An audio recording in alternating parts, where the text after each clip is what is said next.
Ang pag-uumpisa sa isang inahin ay isang matalinong paraan para matutunan ang pagbababuyan ng may mababang puhunan.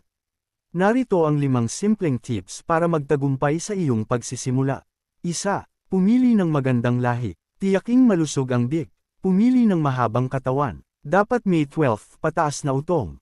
Bumili sa mapagkakatiwalaang farm. 2. Ihanda ang angkop na kulungan. Gawing presko at may ventilasyon. Simentuhan ang sahig para madaling linisin. Maglagay ng maayos na kanal. Ihiwalay ang pwesto para sa panganganak. 3. Bigyan ng tamang pakain at tubig. Gumamit ng dekalidad na feeds. Huwag tipirin sa malinis na tubig. Iwasan ang panas na pagkain, kaning baboy. Ay ischedule ang oras ng pagpapakain. 4. Alamin ang tamang oras ng pababaog. Abangan ang unang landi, 6 hanggang 8 buwan. Magpa-artipisyal, AI, o barako sa tamang araw. Itala ang petsa ng pagpapakasta. Maghanda para sa 114 na araw na pagbubuntis.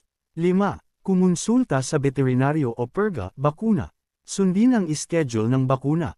Magperga bago itanim o pakastahan. Panatilihing laging malinis ang paligid. Humingi ng payo sa lokal na municipal agriculturist. Gusto mo bang tulungan kitang mag-compute ng paunang puhunan para sa pagkain at gamot ng isang inahin? O nais mo ng gabay kung paano malalaman kung naglalandi na ang baboy?